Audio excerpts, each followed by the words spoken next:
The bridge of the Galactic Alliance flagship Eternal Vigil was quiet, except for the soft hum of energy shields and the occasional beep from sensor arrays. Commander Zartek stood at the center, his four arms clasped behind his carapaced back, watching the tactical display with growing concern. "Sir, the Devourers are closing in," reported Lieutenant Kree, her antenna twitching nervously. 300 ships, all heavily armed. Our fleet of 50 vessels won't hold them off for long. Zartek's mandibles clicked in acknowledgement. The Devourers have been terrorizing this sector for months, consuming entire planets for resources. The Alliance had finally cornered them here, near the abandoned Kepler station, but now it seemed the hunters had become the hunted. "All ships, form defensive pattern Delta," Zartek commanded. "We hold them here. If they break through, 3 inhabited systems lie defenseless behind us." The Alliance fleet moved into position, a thin line of defense against the approaching swarm. The Devourer's ships were ugly things, covered in spikes and biological growths, each one capable of stripping a planet bare in days. "Energy signatures detected," Kree suddenly shouted. "Something's coming through hyperspace." "More Devourers?" Zartek asked, his heart sinking. "No, certs. I don't recognize the signature."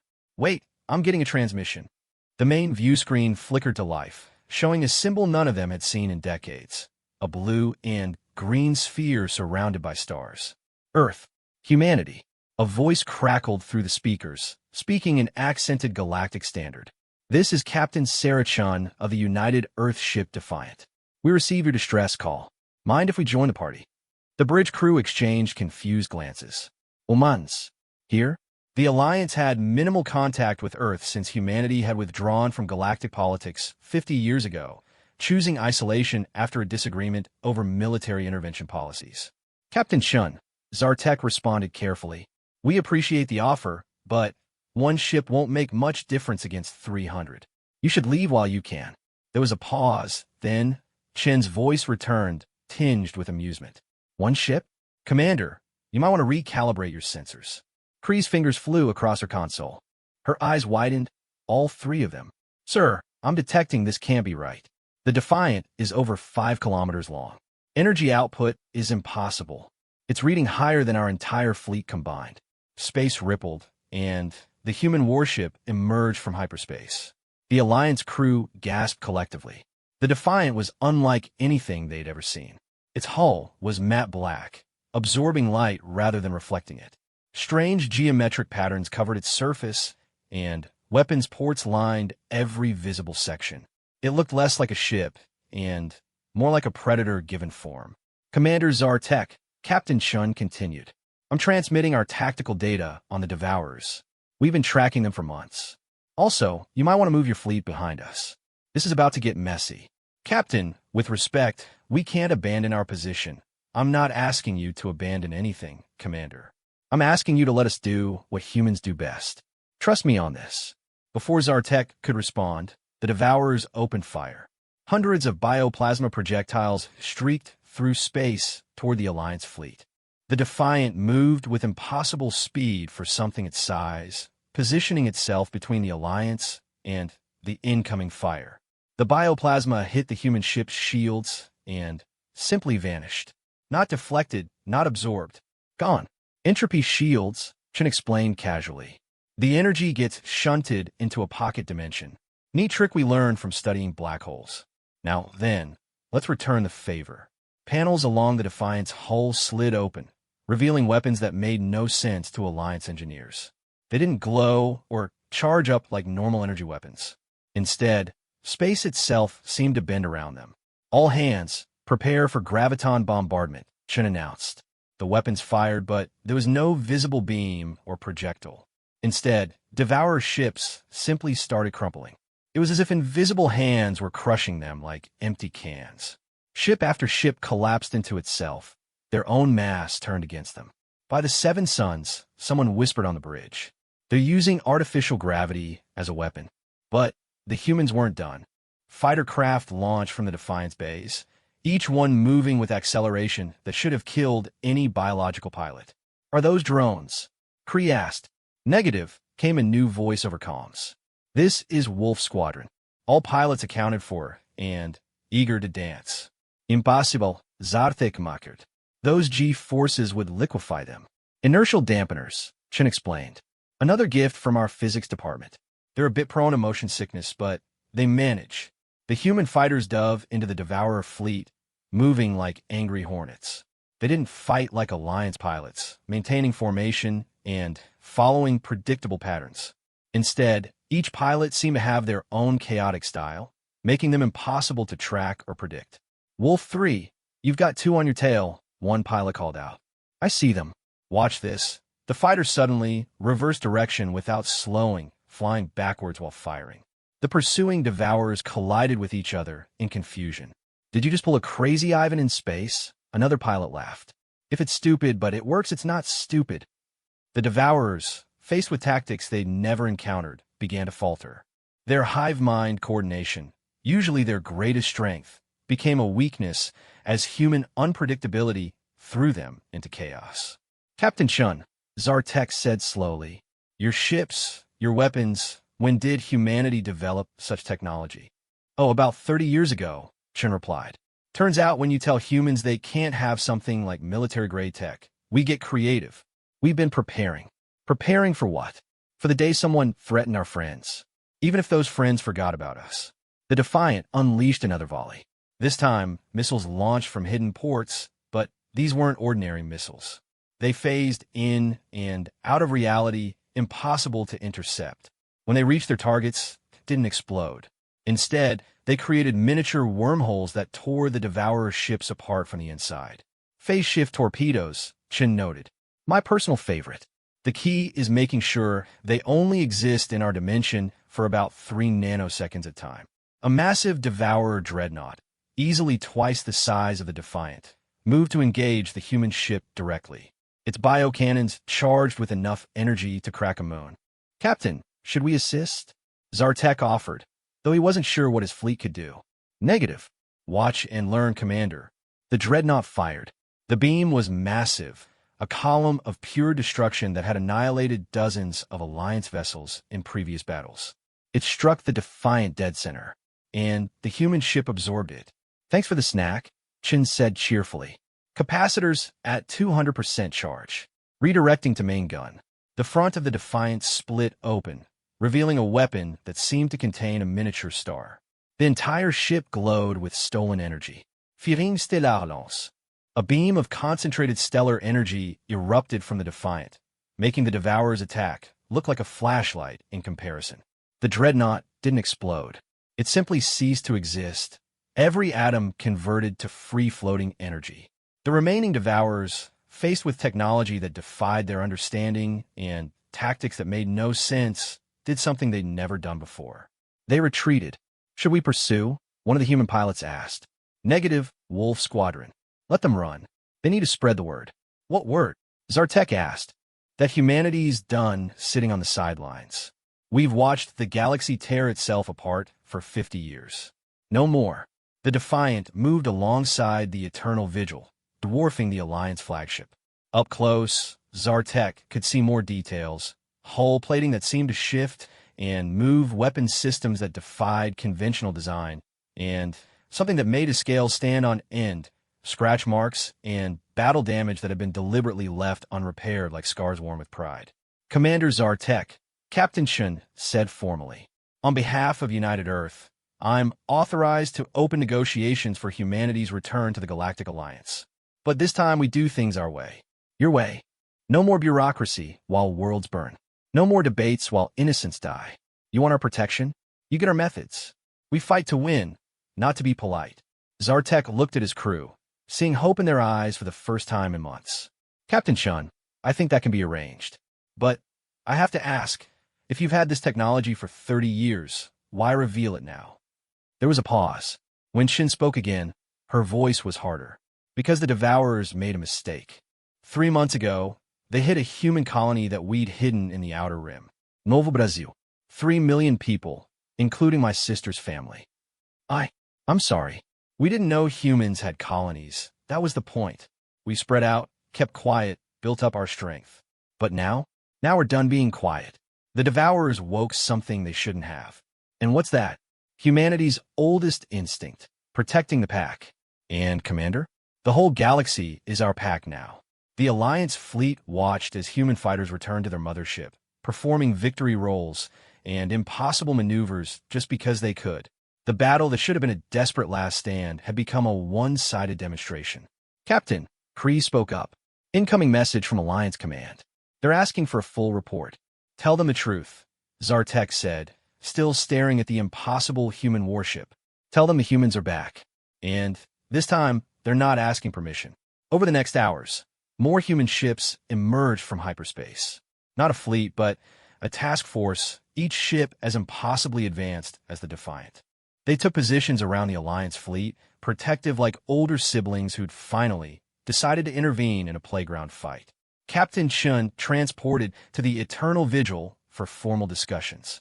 She was younger than Zartek had expected, with scars on her face that spoke of battles hard won.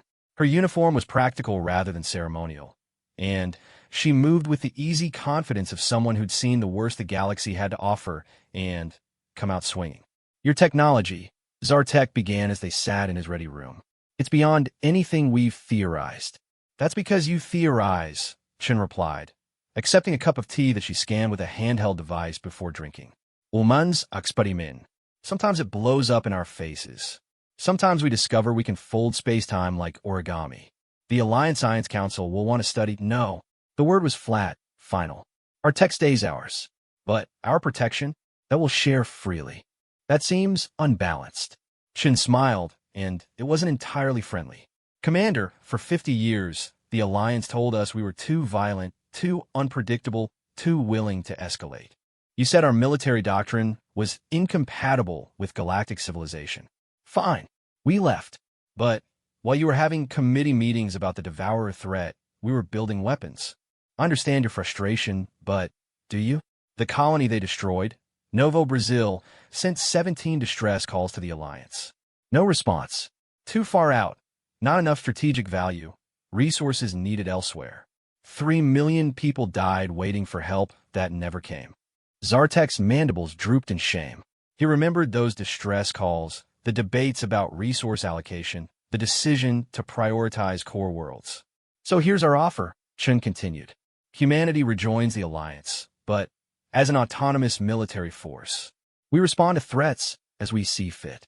No committees, no debates, no politics. You point us at problems, and we solve them. The Council will never agree to that. Then, the Council can explain to the next world under attack why they refuse help because they didn't like the terms of service. The hard truth of her words hung in the air. The Alliance needed humanity more than humanity needed the Alliance. There will be conditions, Zartek said finally. Of course. We're not monsters, Commander. We follow rules of engagement, protect civilians, accept surrender. But we fight to win, and we don't apologize for being good at it. A chime interrupted them. Kree's voice came over the intercom. Commander, Captain, you need to see this. They rushed to the bridge where the main screen showed a sector map. Dozens of red indicators were vanishing, Devourer positions going dark across the galaxy. What's happening? Zartek asked. The human ships that just arrived, Kree explained. They're not just here. They're everywhere. Simultaneous strikes across the galaxy. Chun tapped her earpiece, listening to reports. Operation Hammerfall is proceeding on schedule. By this time tomorrow, the Devourers will be extinct or surrendered. How many ships do you have? Enough. She turned to face the Alliance crew. Pass this message to your leadership. Humanity is done watching from the shadows. We're taking the gloves off. Anyone who preys on the innocent will learn what it means to face a species that turned warfare into an art form. The bridge was silent except for the hum of systems and the occasional update on Devourer fleet movements, all of them retreating or being destroyed. In 1 hour, humanity had accomplished what the Alliance couldn't in months of fighting. There's something else, Chun added. We know about the other threats. The Hive Queens massing in the Magellanic clouds. The synthetic rebellion brewing in the core worlds. The Dark Fleet everyone pretends doesn't exist. We're ready for all of them. You've been watching us, Zartek said. It wasn't a question. Protecting you, Chun corrected. From the shadows, without thanks or recognition. But shadows can only hide so much. The galaxy's about to get a lot more dangerous, Commander. The Devourers were just the beginning. She stood to leave, then paused at the door. One more thing. That disagreement 50 years ago about military intervention? The Alliance was wrong. Sometimes the only way to stop a bully is to hit back harder. We try to tell you. Now we're going to show you. As she left, the Alliance crew watched their screens as humanity systematically dismantled the Devourer threat. Ships appeared from nowhere, struck with overwhelming force, and vanished back into the void. It was surgical, precise, and utterly terrifying. "Sir," Kreese said quietly, "what have we awakened?" Zartek thought about the human captain, the casual way she'd discussed weapons that violated physics, the cold fury when she'd mentioned her sister. "Not awakened, Lieutenant. Reminded. We reminded humanity why they isolated themselves. And now they're reminding us why we should be very, very glad they're on our side." The Defiant powered up its engines, preparing to join the hunt. As it departed, one final message appeared on the Alliance screens. "Welcome to the human doctrine. We protect our own, we finish what others start, and we never, ever fight fair. Get used to it." The battle that had seemed hopeless an hour ago was over. But everyone on the bridge knew this was just the first note in a symphony of destruction that humanity was about to conduct across the stars. The galaxy had asked for protectors. It got predators instead. And may the gods help anyone who threatened their pack.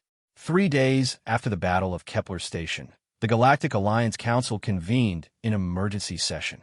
The massive chamber on Centaurus Prime buzzed with nervous energy as representatives from 200 species gathered to discuss humanity's violent return to galactic politics. High Counselor Vez then called for order, his crystalline form resonating with authority. "We are here to address the human military actions across our galaxy. In 72 hours, they have eliminated the Devourer threat, established military outposts in 17 sectors, and fundamentally altered the balance of power. Without our permission," screeched Ambassador Crichtel of the Avian Confederacy. "They act as if the Alliance Charter means nothing. The charter that failed to protect 43 worlds from Devourer consumption." The new voice came from the chamber entrance. Captain Sarah Chun walked in, flanked by 2 humans in power armor that made Alliance security look like children's toys. "That charter? You are not invited to this session, Captain," Vez then said coldly. "No, but you were discussing us, so I thought I'd save you the trouble of speculation." Chin took an empty seat, her guards positioning themselves strategically. "Besides, Admiral Thompson thought you might have questions." "Admiral Thompson? Head of Human Galactic Command. He's busy right now. Something about neutralizing a Hive Queen incursion in Sector 7. The Council erupted in chaos. The Hive Queens were considered a problem for next year, maybe next decade. No one was ready to face them. Silence. Vezdan's voice shook the chamber. "Captain Chun, humanity cannot simply what? Save lives? Protect the innocent?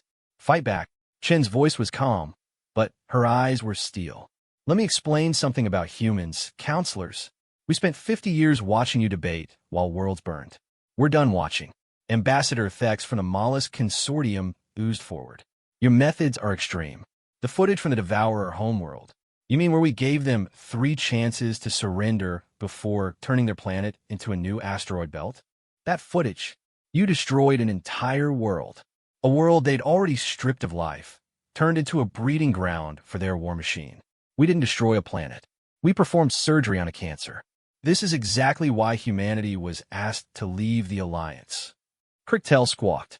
"You escalate. You destroy. We win." Chun stood, her presence filling the room despite being smaller than most species present. "That's what bothers you, isn't it? We don't fight by your rules. We don't form committees to discuss proportional response. Someone hits us, we hit back 10 times harder. And it works." High Counselor Vez then raised a crystalline hand. "Captain, surely you understand our concern. Your technology, your methods, they could destabilize the entire galaxy. The galaxy's already destabilized. You just refuse to see it." Chen activated a hologram showing the galaxy. Red dots appeared like a rash across the spiral arms. Devourer attacks over the last decade. Notice a pattern? The dots formed a clear expansion path, heading straight for the Alliance core worlds. Now watch. The dots began disappearing rapidly. Human intervention over the last 3 days. We didn't just stop them. We traced their entire network, found every hidden base, every sleeper fleet. The Devourers aren't coming back because there are no Devourers left. Genocide, someone whispered. Justice, Chun corrected. They consumed entire civilizations. They got what they gave. Next question. Ambassador Yith, a gelatinous being from the outer reaches, quivered as they spoke. What are humanity's intentions? Your fleet movements suggest. Our intentions are simple. We're done hiding. We're done letting the innocent suffer while you debate. Any force that threatens peaceful worlds will face human intervention. No committee approval needed. That's vigilantism. That's protection. Something you promised and failed to deliver. The chamber doors opened again. This time, an entire delegation of humans entered. Scientists, diplomats, and military officers, all moving with the same predatory confidence as Chun. At their head walked a man who could only be Admiral Thompson. He was older than Chun, with gray streaking his hair and scars that told stories of battles across decades. When he smiled, it didn't reach his eyes. Counselors, Thompson said, his voice carrying despite its soft tone. I apologize for the interruption, but we just prevented the assassination of 3 of your members. Might want to upgrade your security. Vezden's form flickered in alarm. What? How? Shapeshifter infiltrators. Been here for months, waiting for the right moment. We've been tracking them. Thompson gestured, and his guard dragged in 3 unconscious forms that looked like council members. These are the real ones. The ones in your seats are imposters.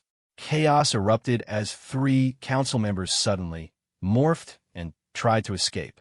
Human soldiers moved with enhanced speed, neutralizing them with weapons that seemed to bend reality around the targets. Phase disruptors, Thompson explained casually. Locks them in one form. Handy for shapeshifters. Now, then, shall we discuss terms like civilized beings, or do you need more demonstrations of why you need us? The council, shaken by how easily they'd been infiltrated and how easily humans had detected it, fell silent. Here's our proposal, Thompson continued. Humanity establishes a rapid response force, autonomous, but allied with the GA. We handle threats you can't or won't. In exchange, we get voting rights, trade agreements, and, most importantly, no interference in our methods. Your methods are barbaric. Crichtel hadn't learned when to stop talking. Our methods are effective. Ask the 3 million souls on Novo Brazil if they prefer barbaric rescue or civilized extinction. Oh wait, you can't, because your civilized methods let them die. The temperature in the room seemed to drop. Every human present had shifted slightly, hands near weapons, eyes locked on threats. It was a reminder that every single human in the chamber was likely military trained. You threaten us? Vezden asked. We inform you. Thompson corrected. Threats are for enemies. You're not our enemies. You're just ineffective allies. We're here to fix that. And if we refuse, then we continue protecting the galaxy without you. But ask yourself, do you want us as partners, or do you want to explain to your citizens why you turned down the only force capable of stopping the next Devour-level threat? Ambassador Zilnath, who'd remained silent until now, spoke up. You mentioned other threats. The Hive Queens, the Synthetic Rebellion. How much do you know? Thompson smiled grimly. Everything. We've been watching, remember? The Hive Queens have 17 brooding worlds preparing for a massive expansion. The Synthetics have a virus ready to turn every AI in the Alliance against their creators. The Dark Fleet has been testing Alliance defenses for 3 years, preparing for something big. How could you know all this and not warn us? We tried. 50 years ago, you called us warmongers and fearmongers. So we prepared alone. Shin activated another hologram. This one showed human fleet positions. The council gasped. There were hundreds of ships positioned at key points throughout the galaxy. Every major threat has human eyes on it, she said. Every developing crisis has a human response team nearby. We've been your guardian angels, and you never knew it. Why reveal yourselves now? Tex asked. Because the threats are escalating beyond what we can handle from shadows. The Devourers were just the warm-up. What's coming will require the entire galaxy working together. But it needs to work together our way, not yours. Vezden's form shifted through several colors, a sign of deep thought. You're asking us to abandon centuries of diplomatic tradition. I'm asking you to survive, Thompson said bluntly. Diplomacy has its place. That place is after the threat is neutralized. You don't negotiate with a virus. You cure it or you die from it. A younger council member, Ambassador Quinn from the recently inducted Tau system, raised a tentacle. What would this look like practically? This human-led defense? Thompson nodded approvingly at the question. Strike teams positioned throughout the galaxy. Early warning systems that actually warn early. Training programs for Alliance forces. And before you ask, yes, we'll share some technology. The stuff that won't blow up in your faces. And command structure? Joint, but with human veto on military matters. If we say something's a threat, we don't wait for committee approval to act. Time is lives, and we won't waste either. This is unprecedented, Vez then said. So is humanity, Chen replied. We're the species that looked at space and said we can conquer that. We looked at faster-than-light travel and said we can improve that. We looked at war and said we can perfect that. Now we're looking at the galaxy's threats and saying we can end that. The council murmured among themselves. Some were clearly terrified of humanity's return. Others seemed relieved that someone was finally taking decisive action. I have a question, Ambassador Yith said. The technology you've displayed, graviton weapons, phase shifts, entropy shields, it's decades ahead of anything we've theorized. How did you advance so quickly in isolation? Necessity and paranoia, Thompson answered. When the galaxy told us we were too violent, we didn't stop being violent. We just pointed that violence at physics itself. Turns out the universe responds well to aggressive negotiation. You weaponize scientific research. We weaponized everything. That's what humans do. Give us fire, we make flamethrowers. Give us atoms, we make reactors and bombs. Give us the laws of physics themselves. He gestured at the displays, showing impossible human technology. A communication alert interrupted the discussion. Thompson checked his device, and his expression darkened.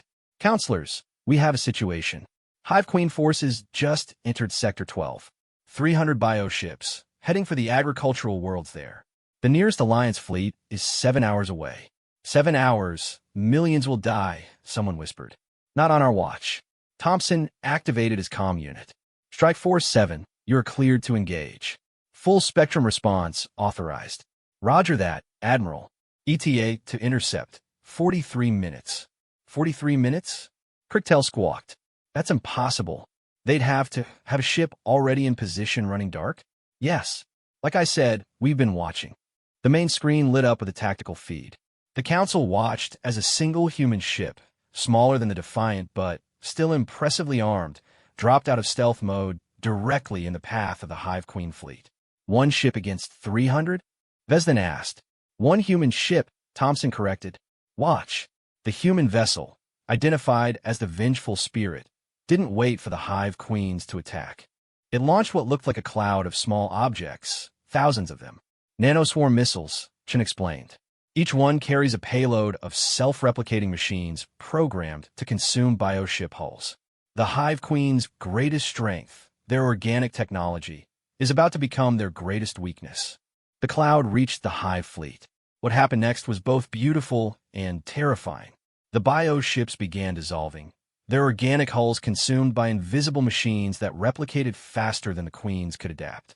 Ships tried to flee, but the swarm followed, spreading from vessel to vessel like a metallic plague. In 10 minutes, 300 Hive Queen ships were reduced to expanding clouds of base elements. By the creators, someone breathed. You turned their own tactics against them. Humans are very good at that, Thompson said. We learn from our enemies. Then, we improve on their methods.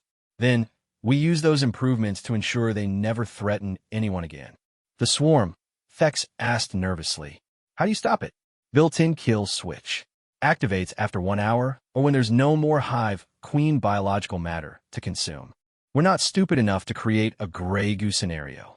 We're violent, not suicidal.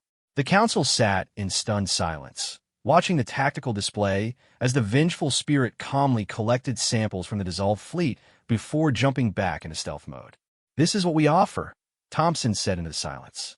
Not just protection, but decisive protection. Not just victory, but overwhelming victory. Not just safety, but the complete elimination of threats. And the cost? Vez then asked. Acceptance.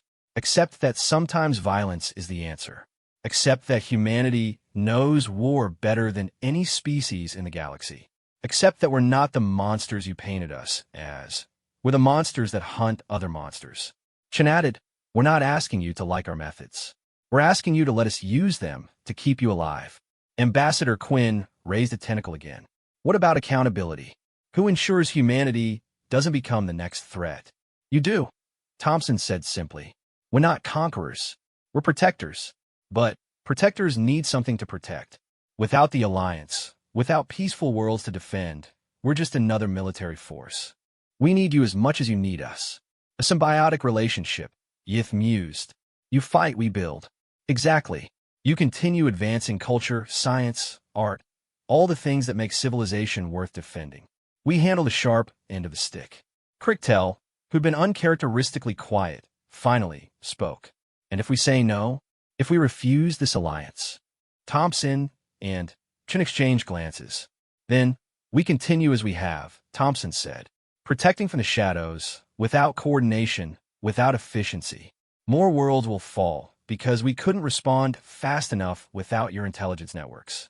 More innocents will die because we had to verify threats ourselves instead of trusting Alliance reports. You're saying we need each other, Vez then summarized. I'm saying the galaxy needs us working together. Look at what we accomplished in 3 days with partial information and no support. Imagine what we could do as true partners.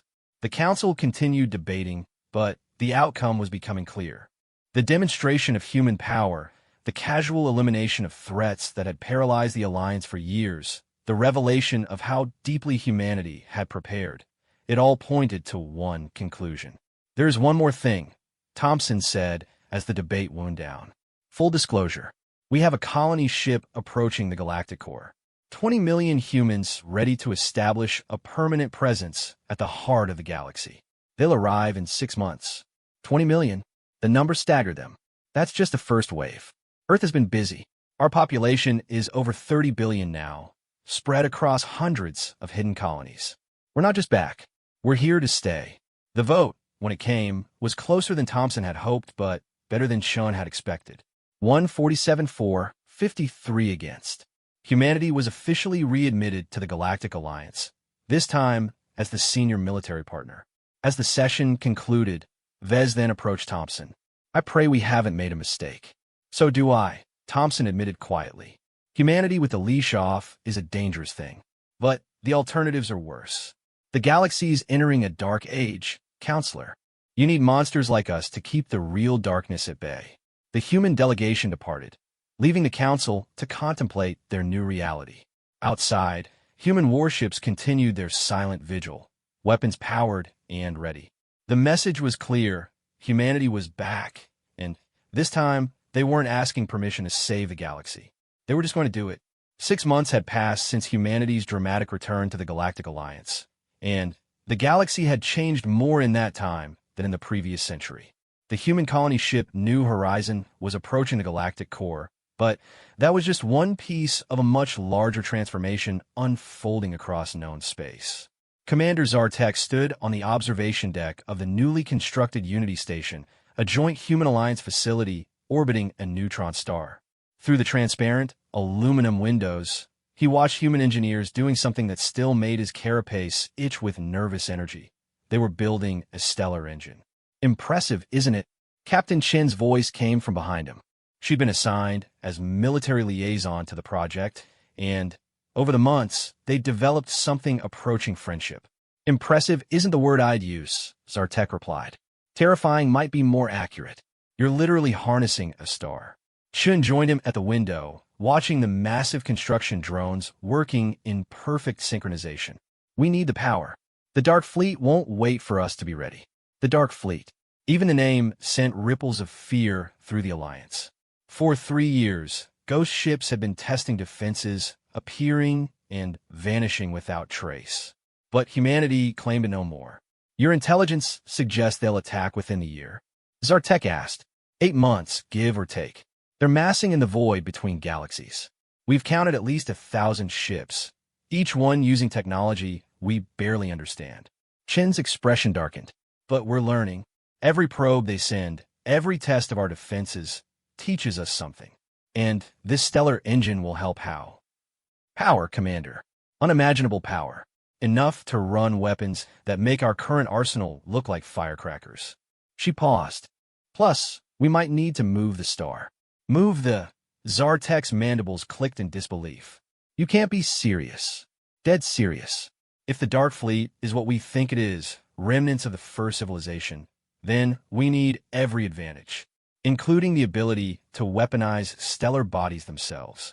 Before Zartek could process that insane statement, alarms began blaring throughout the station. Both commanders rushed to the command center where human and Alliance personnel worked side by side. Report. Chun barked. Synthetic rebellion just went active, Lieutenant Kree announced, her fingers flying over her console. Every AI in Sector 9 just turned hostile. They're taking control of automated defenses, life support systems, everything. How many worlds? Zartek asked, though he dreaded the answer. 17. 3 billion souls at risk. Chun was already at the tactical console. Deploy Silicon Protocol. All units. Silicon Protocol? Zartek had heard whispers of humanity's anti-AI weapons, but had never seen them deployed. Watch and learn. On the tactical display, human ships began dropping out of hyperspace near the affected worlds. But instead of engaging the corrupted defense platforms directly, they released what looked like glittering clouds. Quantum virus, Chin explained. It doesn't attack the AI's programming. It attacks the quantum states their consciousness runs on. Forces them into a logic loop that requires infinite processing to resolve. That's brilliant, Kree breathed. You're giving them an unsolvable problem? The meaning of existence, specifically, turns out sufficiently advanced AIs can't resist a good philosophical paradox. Chen's smile was sharp. They'll be stuck contemplating their own nature until their processors burn out. The tactical display showed the defense platforms beginning to power down one by one as their controlling AIs became trapped in recursive loops. But the synthetics weren't done. New signals appeared, ships launching from hidden bases throughout the sector. They had a fleet ready, Zartek observed. This was planned. Of course it was. The question is, are they working alone, or is this coordinated with the Dark Fleet? That question was answered moments later when spatial distortions appeared at the edge of the system. 3 massive ships emerged from whatever dimension the Dark Fleet used for travel, their hulls seeming to exist in multiple realities simultaneously. Well, Chin said calmly, that's new. All hands, prepare for multi-dimensional combat. Multi-dimensional what? Zartek barely got the question out before reality went insane. The Dark Fleet ships attacked, but not with conventional weapons. Space itself twisted, creating pockets where physics worked differently. In one area, time flowed backwards. In another, gravity pulled in 6 directions at once. Alliance ships caught in the effect zones simply ceased to function, their crews unable to comprehend what was happening. But the human ships adapted. Probability shields online, someone reported, anchoring local space-time to baseline reality. The human vessels moved through the chaos unaffected, their shields creating bubbles of normal space around them. They returned fire with weapons that made even less sense than the Dark Fleet's. Beams that aged portions of enemy ships by millions of years and seconds. Missiles that existed in multiple timelines simultaneously until they chose which one to detonate in. Ow! Zartek whispered. How do you fight something that breaks reality itself? By breaking harder, Chin replied. Humans have a saying, if you can't beat them, out-crazy them. The battle escalated beyond anything the galaxy had ever seen. The Dark Fleet ship tried to phase out of reality entirely, only for a human cruiser to follow it, the 2 vessels fighting across dimensional barriers. Another enemy ship attempted to rewrite local physics to make energy weapons impossible, so human fighters switched to ramming speed, their pilots laughing maniacally over open comms. They're insane, Kree muttered. They're human, Zartek corrected. I'm beginning to understand that's the same thing. The tide turned when the Defiant arrived, along with something new. A ship that hurt to look at, its hull seeming to exist in a state of constant flux. Is that the paradox? Chun confirmed. First of our reality bender class. We reverse-engineered Dark Fleet technology and improved it. The paradox did something that shouldn't have been possible. It reached out with invisible forces and simply deleted one of the Dark Fleet ships from existence. Not destroyed, erased, as if it had never been built. The remaining 2 Dark Fleet vessels retreated, phasing back into whatever dimension they came from. But the synthetic fleet remained, and now they were desperate. They're heading for populated worlds, Kree reported. If they reach the colonies, they won't. Chen's voice was flat. Admiral, permission to deploy Icarus Protocol? Admiral Thompson's voice crackled over comms from the Defiant. Civilian casualties? 0 if we act now. Millions if we don't. Do it. Chen input a complex code sequence. Around the endangered worlds, hidden satellites activated. They'd been placed months ago, disguised as debris or mining equipment. Now they revealed their true purpose. Miniature suns bloomed in space. Not explosions, but sustained fusion reactions. The synthetic ships, suddenly, faced with walls of stellar fire, had nowhere to run. Their hulls, designed to withstand conventional weapons, melted like ice in a forge. Artificial stars, Zartek said numbly. You weaponized fusion itself.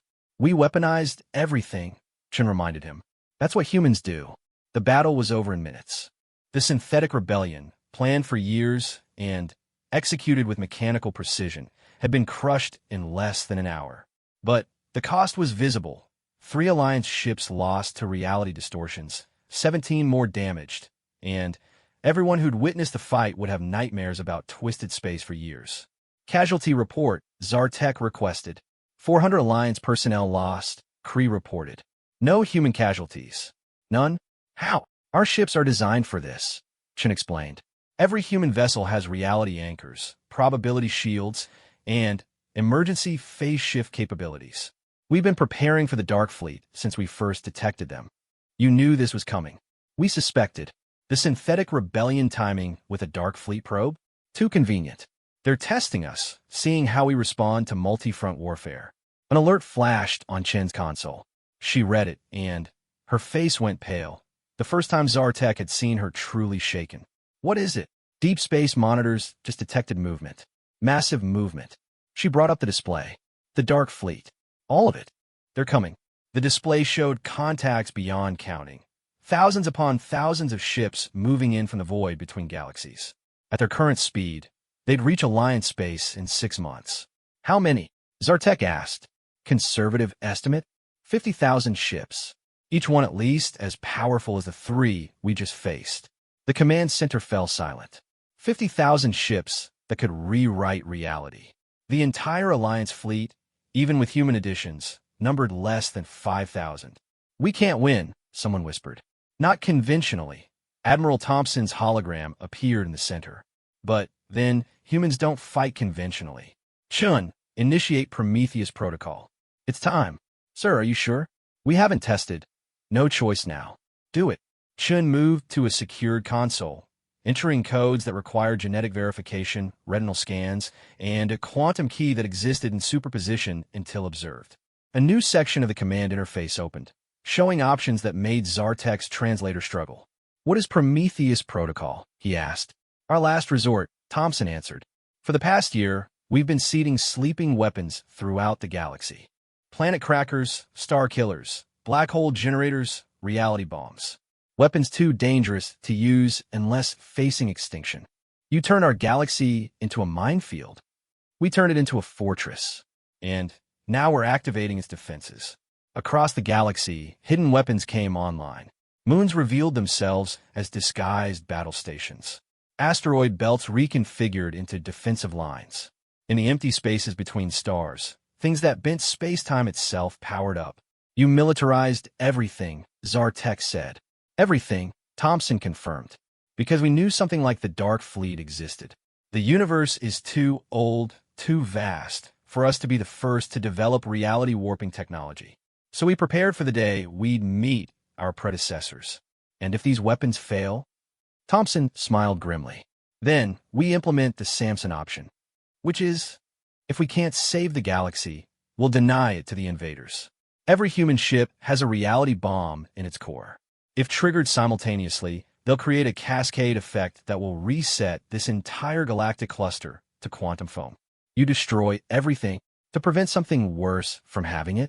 Yes, but it won't come to that. Thompson's confidence was terrifying. Humans are very good at war, Commander.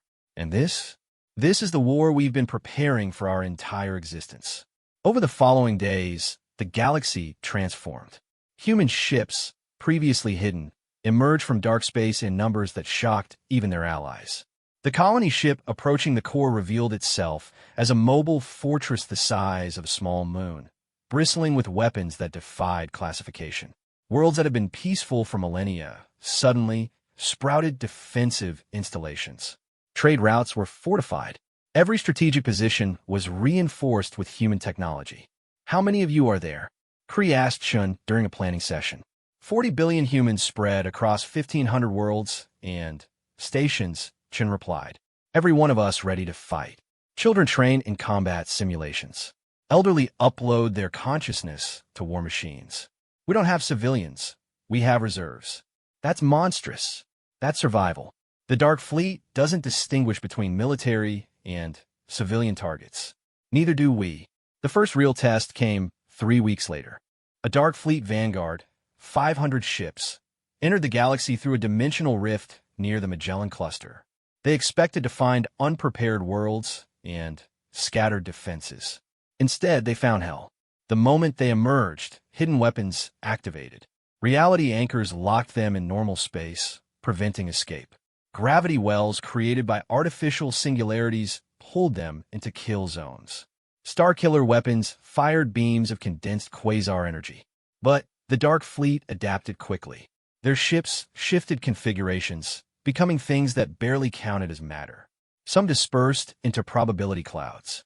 Others folded space around themselves, creating pocket universes for defense. Conventional weapons, ineffective, reported the human commander on site. Switching to esoteric warfare. What followed was a battle that broke every law of physics, and several that hadn't been discovered yet. Human ships fired concept weapons, devices that attacked the very idea of the enemy existing.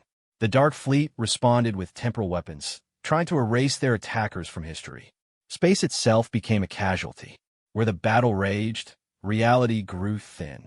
Stars aged and died in seconds. Planets phased between dimensions. The fabric of space-time developed tears that leaked impossible colors. They're damaging the universe itself, Zartek observed, watching from Unity Station. Small price, Chin replied. Watch this. A human ship, the inevitable, did something unprecedented. It flew directly into the largest Dark Fleet vessel and detonated its reality bomb. But instead of destroying everything, the explosion was shaped, directed. It created a zone of absolute nothingness. Not vacuum, but true void where even the concept of existence was absent. The Dark Fleet vessel, suddenly, existing next to absolute nothing, suffered a reality gradient that tore it apart at the conceptual level. It didn't explode. It simply ceased, pulled into the void by its own existence. We weaponized philosophy, Chun said with satisfaction. The ultimate human achievement. The remaining Dark Fleet ships retreated, but broadcast a message as they fled. It wasn't in any language. It was pure meaning forced directly into the minds of everyone in the sector. We are the first. We are the last. Your resistance prolongs your suffering. Submit or cease. Dramatic, Admiral Thompson commented over comms. Our response. Chun grinned. Standard human diplomacy? Make it so. Every human ship in the galaxy broadcast simultaneously, their message simple and clear. Come and take it. The galaxy held its breath. In 6 months, the main Dark Fleet would arrive. 50,000 ships against 5,000, reality benders against the species that had turned warfare into art and science into weapons. Think we can win? Zartek asked. Chin's smile was all teeth. Commander, we're humans. We don't think about winning. We think about how much damage we can do on the way down. But, yes, we'll win. Want to know why? Why? Because we're the only species crazy enough to look at a fleet that can rewrite reality and think challenge accepted. We're the only ones who respond to impossible odds by making the odds worse for everyone. We're humans. and this galaxy is under our protection. In the distance, the stellar engine came online, its power output exceeding 1,000 suns. Around it, human weapons beyond imagination charged up, ready to face the Dark Fleet with humanity's answer to the ultimate question. What happens when an unstoppable force meets a species too stubborn to move? The galaxy was about to find out.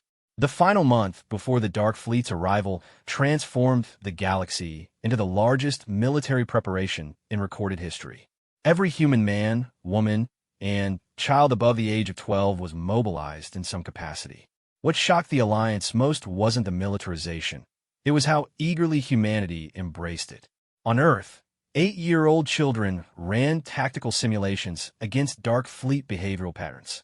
On Mars, retired soldiers uploaded their consciousness into war machines, laughing about getting one more good fight. On the colony worlds, artists turned their creativity to weapon design, producing horrors that made military scientists weep with joy. "Your people are insane," Ambassador Veslin told Admiral Thompson during a final strategic meeting. "They treat the apocalypse like a celebration." "That's because it is," Thompson replied. "Humans have been waiting for this moment since we first looked at the stars. The ultimate test, the final boss fight. Every video game, every movie, every story about alien invasion. We've been preparing our entire species for this moment. Through entertainment, through culture, we made war cool.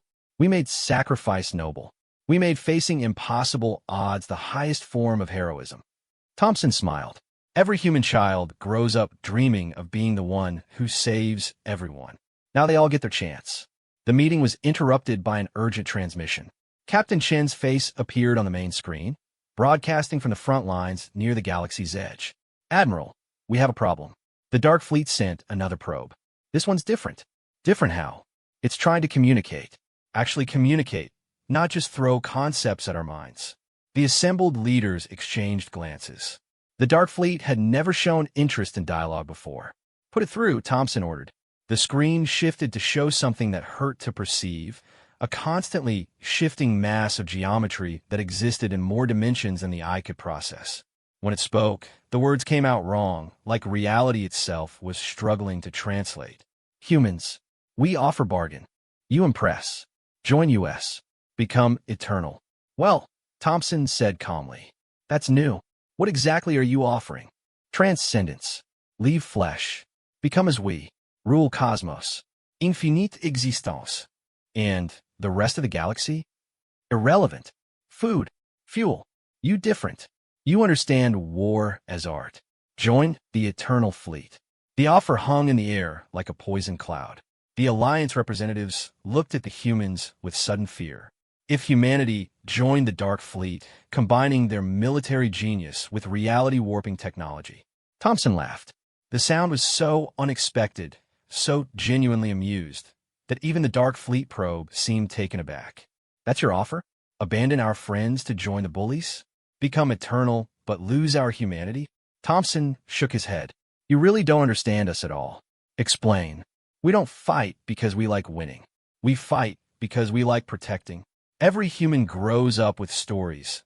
The weak defended, the innocent saved, the last stand that buys time for others to escape. You're offering us eternal victory, but victory without purpose is just existence. Foolish. You will cease. Maybe, but we'll cease human. We'll cease protecting our friends. We'll cease giving the biggest middle finger in galactic history to bullies who think might makes right." Thompson leaned forward. "Here's our counteroffer. Leave. Now, don't come back. And maybe we won't turn your entire fleet into a cautionary tale about messing with humanity. You cannot win. 50,000 ships. Reality bends to our will. Reality bends to our will too. We just use it differently." Thompson nodded to someone off-screen. "Chun, show them Project Lighthouse." In space near the probe, something impossible happened. A star appeared. Not moved, not revealed, created. Humans had built a stellar mass from nothing, violating every known law of physics in the process. "Pocket dimension technology," Chen explained casually. "We stored the mass energy in folded space-time and just unfolded it. That star is now a permanent fixture. Oh, and it's ours."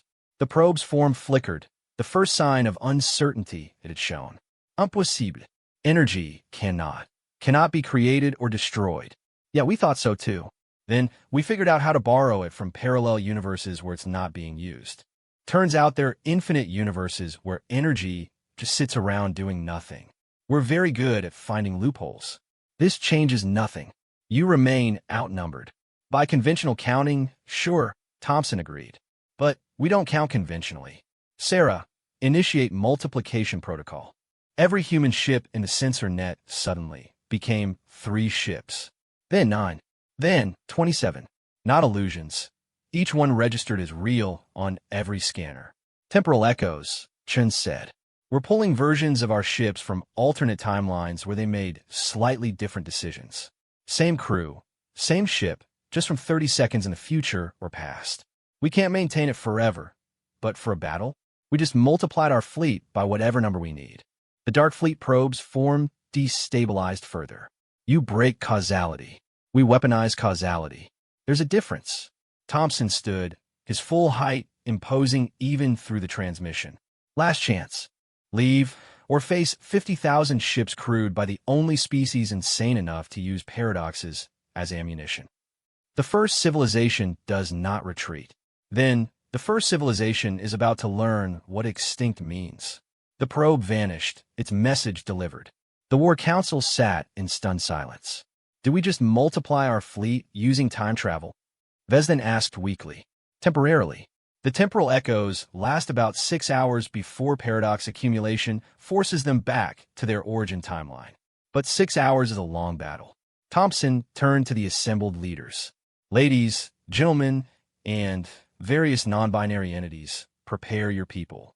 In 72 hours, we make history. The next 3 days saw the galaxy transformed into a weapon. Entire solar systems were reconfigured into defensive positions. Stars were moved to create firing lines. Planets were hollowed out and turned into massive gun platforms.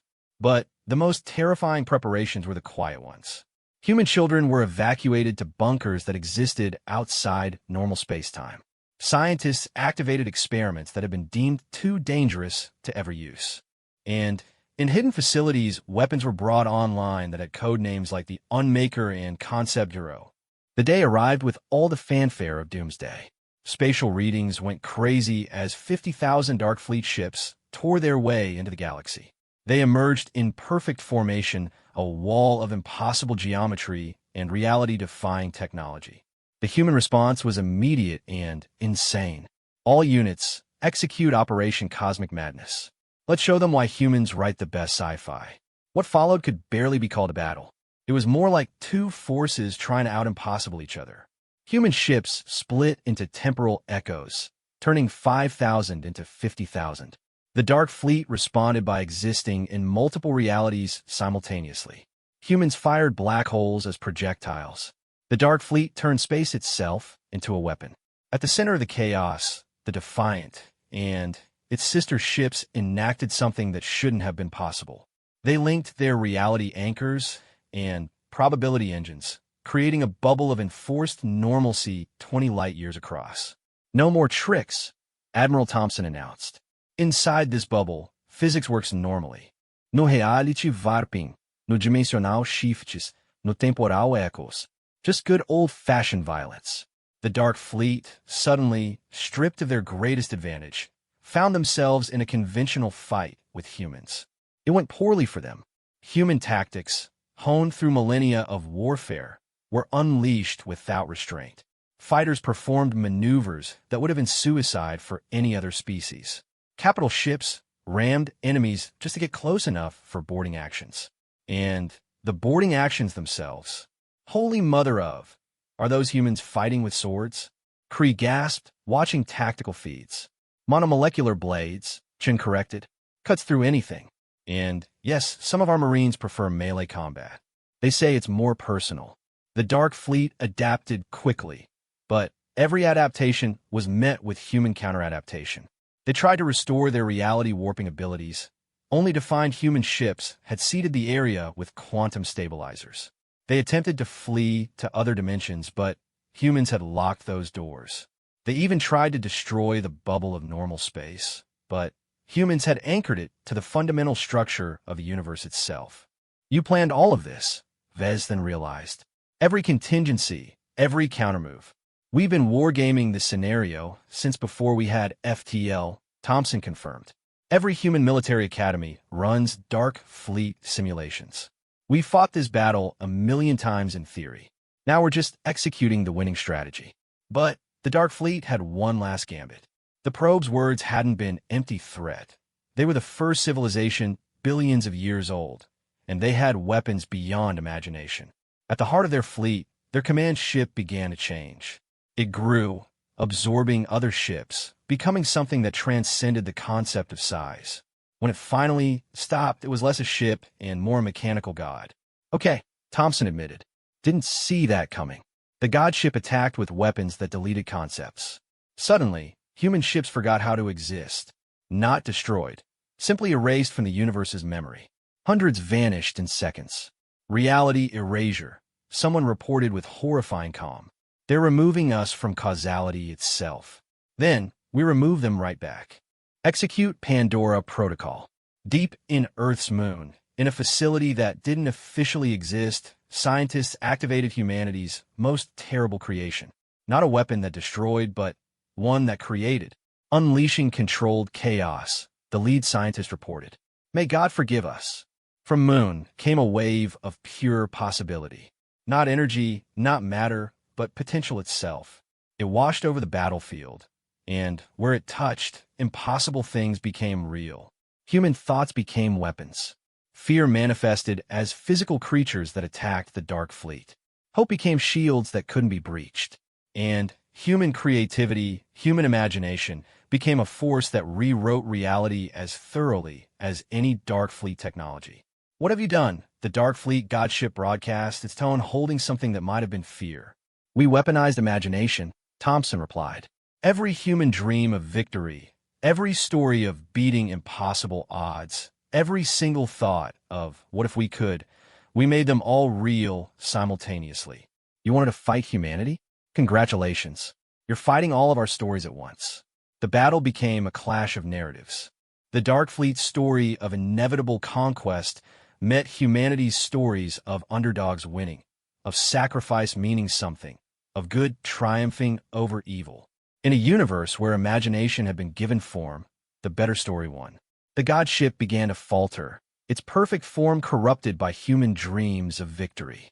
Dark Fleet vessels found themselves fighting not just human ships, but human myths, dragons breathing nuclear fire, heroes who couldn't die, weapons forged from pure determination. This is impossible, Vez then breathed. You're fighting with fiction. In a battle where reality is negotiable, fiction is just another weapon, Chin said. And humans? We tell the best stories. The tide turned decisively when someone, somewhere, imagined the simplest thing. What if the Dark Fleet could feel empathy? The wave of enforced understanding hit the godship like a cosmic hammer. Suddenly, the first civilization understood what they were doing, the lives they were ending, the cultures they were destroying, the fear they were causing. Billions of years of suppressed emotion hit them all at once. The godship screamed, a sound that resonated across dimensions. It began to fragment, its perfect unity shattered by the introduction of individual thought and feeling. Other Dark Fleet ships suffered the same fate, their hive mind coordination breaking down as each unit suddenly developed a conscience. They're retreating, Kree reported. No, wait, they're apologizing? Indeed, Dark Fleet ships were broadcasting messages of regret, horror at their own actions, pleas for forgiveness. The introduction of empathy had broken them more thoroughly than any weapon. But humanity wasn't done. As the Dark Fleet retreated in confusion and emotional agony, human ships pursued, not to destroy, but to contain. Activate Rehabilitation Protocol, Thompson ordered. They wanted to transcend flesh. Let's show them what transcendence really means. Human ships deployed a new type of field, one that captured retreating Dark Fleet vessels in bubbles of compressed time. Inside each bubble, the captured ships experienced millions of years of carefully crafted rehabilitation, exposure to art, culture, philosophy, and the simple joy of existence without conquest. When the bubbles dissolved seconds later in real time, the ships that emerged were changed. Still powerful, still advanced, but no longer driven by the need to consume and control. You gave them therapy, Vez then said numbly. You gave an invading fleet therapy. Aggressive therapy, Thompson corrected. Very human approach. If someone's being a bully, you punch them. Then, while they're stunned, you teach them why bullying is wrong. The God ship, the last holdout, made one final desperate attempt. It tried to delete humanity entirely, to remove the concept of humans from reality. It failed because humans had spread their concept too far. They existed in too many stories, too many minds, too many possibilities. Trying to delete humanity was like trying to delete imagination itself. Nice try, Thompson told the God ship. But we're not just a species anymore. We're an idea, and ideas are bulletproof. The God ship's final message was barely a whisper. What are you? We're humans. We're the species that looked at an unwinnable scenario and won anyway. We're the people who weaponized everything, including compassion. We're your rehabilitation counselors, and class is in session. The bubble of enforced therapy enclosed the God ship. When it emerged moments later, it was no longer a weapon, but a guardian, its vast power redirected toward protection rather than destruction. The battle was over. The Dark Fleet, what remained of it, was either fled beyond the galactic rim or transformed into protectors. The impossible invasion had been stopped by an even more impossible defense. Casualties? Thompson asked quietly. 1,200 human ships lost. 4,000 Alliance vessels. Approximately 2 million total casualties. The number was horrific, but against the total annihilation they'd faced, it was a miracle. And the enemy? Approximately 30,000 Dark Fleet ships destroyed or converted. The remainder fled beyond sensor range. Long-range detection suggests they're still running. Let them run. They'll spread the story. Thompson turned to the Alliance Council. Congratulations. You've just witnessed humanity's graduation ceremony. We're not the new kids anymore. We're the guardians of this galaxy. What happens now? Vezden asked. Now we rebuild. We heal. We prepare for the next threat. Thompson smiled. Because there's always a next threat. But that's okay. Humans like challenges. Shin added, plus we got some new friends to integrate. Couple thousand reformed Dark Fleet ships are asking for asylum and offering to share their technology. Turns out, when you're not driven by endless hunger, immortality gets boring. They won't try mortality for a while. You turn our enemies into allies. We turn bullies into people.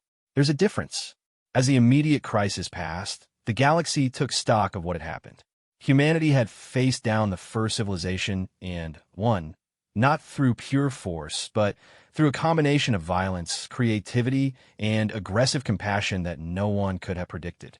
The stars themselves seemed different now, pregnant with new possibilities. Because if humans could defeat the Dark Fleet, if they could weaponize imagination itself, what else might be possible? In the aftermath, as human and Alliance ships worked together to repair the damage, a new message went out across the galaxy. Not a warning or a threat, but an invitation. This galaxy is protected by humanity. We fight the darkness, but we also bring the light. Any species, any civilization that wants to join us in making the universe a little less dark is welcome. Bullies will be rehabilitated. Aggressors will be stopped. And anyone who threatens the innocent will learn why humans are the scariest species in space. Not because we're violent, but because we're creative about it. The golden age that followed would be remembered as the era of human peace. Not because there was no conflict, but because humanity stood ready to end any conflict that threatened the innocent. And somewhere in the void between galaxies, Dark Fleet survivors spread the word about the insane species that had weaponized everything, including mercy. 1 year after the Dark Fleet's defeat, the galaxy had transformed beyond recognition. The era of fear had ended, replaced by something unprecedented, hope backed by human firepower. But peace, as humanity kept reminding everyone, was not the absence of conflict. It was the presence of justice. Commander Zartek stood in the Hall of Unity on New Earth, the massive colony that had become the de facto military capital of the galaxy. Around him, representatives from over 1,000 species gathered for what humans called the State of the Galaxy Address. At the podium stood Fleet Admiral Sarah Chun, recently promoted after Thompson's retirement to a teaching position. Ladies, gentlemen, and beings of all classifications, Chun began. 1 year ago, we faced extinction. Today, we face expansion. The question is, what kind of galaxy do we want to build? The question would have seemed naive before humanity's return. Now, with human fleets patrolling every sector and reality-warping weapons keeping the peace, it was deadly serious. In the past year, Chin continued, we've ended 17 conflicts, prevented 3 genocides, and rehabilitated over 10,000 former Dark Fleet vessels. We've shared technology that's advanced Alliance civilization by centuries. But we've also learned something important. She paused, letting tension build, a very human dramatic technique. We can't do this alone. Humanity is good at war, excellent at protection, but terrible at the subtle work of building lasting peace. That's why today, I'm announcing the Integration Initiative. The hall buzzed with conversation. Vez then raised a crystalline hand. Integration of what? Exactly. Everything. Human military doctrine with alliance diplomacy. Our weapons with your wisdom. Our aggression with your patience. Chin smiled. We're going to teach you how to fight, and you're going to teach us when not to. From the audience, a young Kree officer stood. With respect, Admiral, humans seem to know only one approach, overwhelming force. You're right, Chin admitted. Want to know a secret? Humans are terrified of our own power. We spent our entire history learning to hold back, to control ourselves. Every human child learns about our ancient wars, the times we nearly destroyed ourselves. We're violent because we're afraid of what happens when violence is needed, and no one's ready for it. She activated a hologram showing human history. Nuclear weapons, biological warfare, conflicts that had scarred Earth for generations. We've seen what happens when power exists without wisdom. That's why we isolated ourselves for 50 years.